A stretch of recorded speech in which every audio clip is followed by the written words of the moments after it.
Mute my.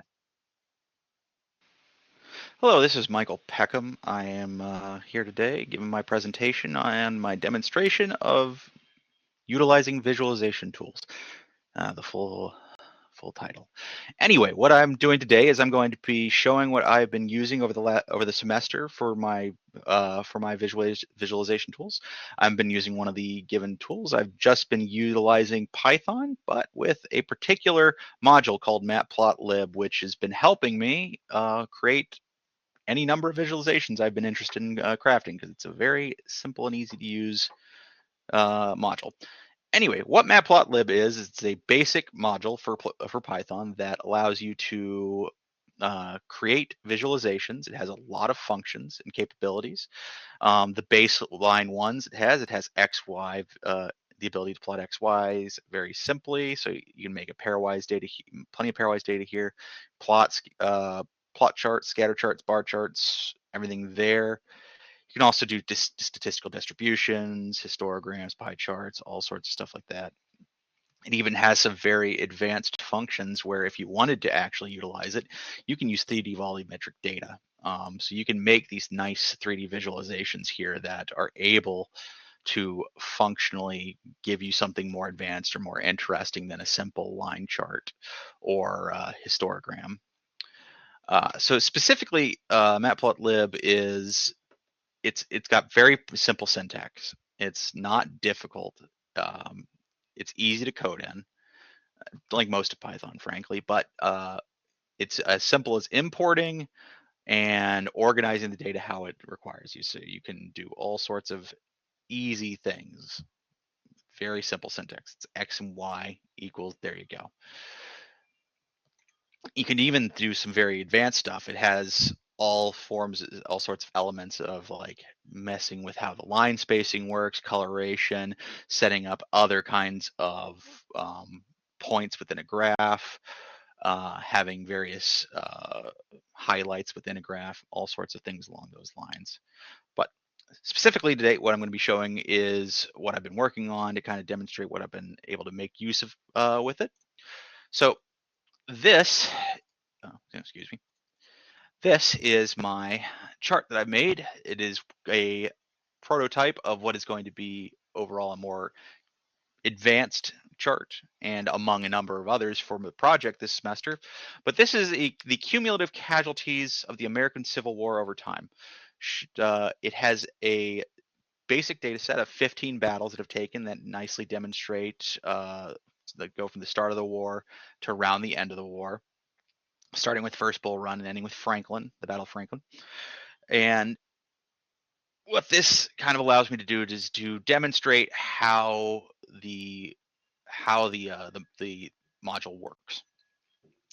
So right now I have these three lines that give a cumulative sum under a very simple chart, time chart with dates and all that. And what this all corresponds to is a text doc that I have. Very simple, very easy to use. And from here, all it requires is to just import the data. Specifically, have to get matplotlib. This is the main library, and this is the plotting software that goes along with it. That's Python plot. I also have to import a module called pandas, and what pandas is it is it's a module that allows you to organize data and put it into easy to use data frames for utilization. So the visual, you have to have something to take and to turn into a simple data for matplotlib to make into a visualization. But after that point, it's actually very simple. So what I have here is I got my 15 battles listed under the string battle name. Then you have your date, the Union casualties, and the Confederate casualties. From there, I can essentially create everything that ends up on that visualization. The first thing I have to do is I have to create my data frame, which just making my values from these. So take this data frame over here. This makes data frame for the data. This takes the date data, which is a string at current, and turns it into a particular date time point. And then this organizes it from left to right, starting with the earliest and going to the latest. Then this further kind of collates the data. So you'll take the total is then the Union and the Confederate data points put together. This is the cumulative sum. Cumulative sum is essentially what happens is this is the sum function will take the first entry, then add it to the second entry, then add that to the third entry. So you get the circumstance where Bull runs here. This is Bull Run plus Shiloh. This is Bull Run and Shiloh plus second Bull Run, and so on and so forth across the board. So that sets up all the data. And from here, it's very simple. It just turns into essentially how do you want to organize it? How do you want to utilize it? Everything from this point on kind of looks a lot like something along the lines of HTML, where it's just you can pick up and place, you can change colors, you can pull things around, you can move things up and down, however you like it to make it look better. And that's kind of what you need, and that's kind of what this is a good tool for, is it has a lot of elements and widgets you can use to move things around, and it can all be done with basic Python scripting, which allows you to get under the hood and do some things you might not otherwise be able to do, say like a standard visualization tool where you can only really work within its parameters. This allows you to actually get under the hood, make things, and if Matplotlib doesn't have an answer to everything, then you at least under it can use Python to make the things you want to make. But for basic things that it automatically does, when plotting out these lines, I get all these little values that I can use. So I can, this makes the marker for each plot come in as a circle. This I can label it union cumulative. I can make the color red, or I can make it, well, it's supposed to be blue. I think I moved it to red on accident. So make it blue here. So save. So it goes back to it. It's supposed to be blue, but I can make it red, or let's make it orange. We'll make it orange for the sake of that, and we'll turn it to a square. And file, save, turn that off, and there, Python there. Hey, look, it's orange in a square. So you can it's an easy change. Populates here, then it also goes to the legend, the legend's utilizing it, but nothing realistically changes about the data. So you can just move things around as you like. So let's do that. I can also do something like it's simple enough. Like, let's say I wanted to also have the non-cumulative in there because the data is right there. I'm gonna pause this so I can go through. All right, so went back, did this. Let's say I just wanted to have the normal, just how it would plot on there. So let's just do that. Get rid of you. Also change you back. Go back to blue. File save. Go here. I messed something up. All right, dyslexia at work.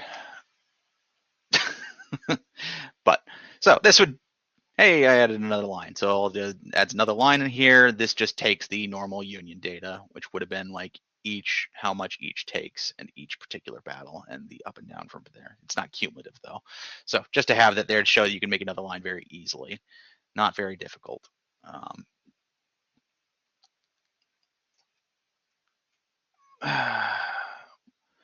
So you can also go here. You can have the date. You can change the rotation on the bottom there. Change the legend where everything is specifically there. Or here where I have a custom, so you can see it in the visualization. Bring that back up, sorry.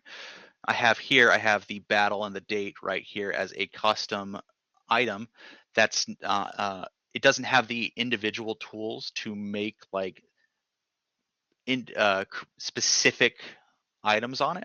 But what I did is I just wrote a for statement, got that, and it produces a plot at each one. And then I utilize the positional framework of Matplotlib to put each one in where it's supposed to be. So I was able to make this, and this is a little thing I got right here. It's just a simple another plot that gets made. So funny thing actually is looking at this, I don't like that it's straight, so I did forget to do this. So I can just do something as simple as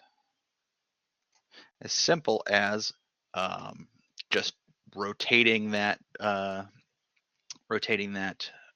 feature. So just there, and from here we'll go save, run. And hey, it's not straight anymore. It's actually a little better, so you don't have that chance of clipping over here. And it's rotated. And what's fun about it is it's like, in order to position it, you actually have to dictate how much its position is and where it is on the particular thing. So since it's measured in thousands of casualties, I had to actually use that as the means to push it upward. But getting back on track, I just wanted to show this. This is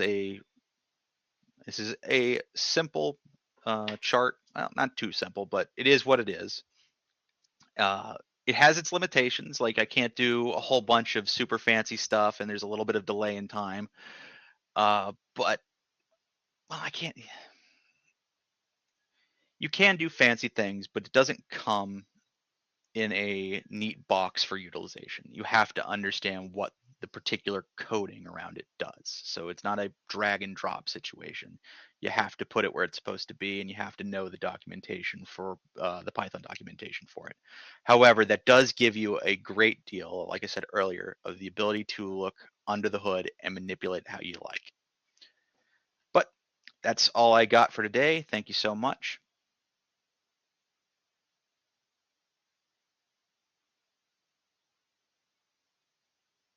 Well, thank you. That was pretty good. I think that was more. It was good content and more of the things that I would like kind of show people how to use the tool and some tips and tricks that go with it.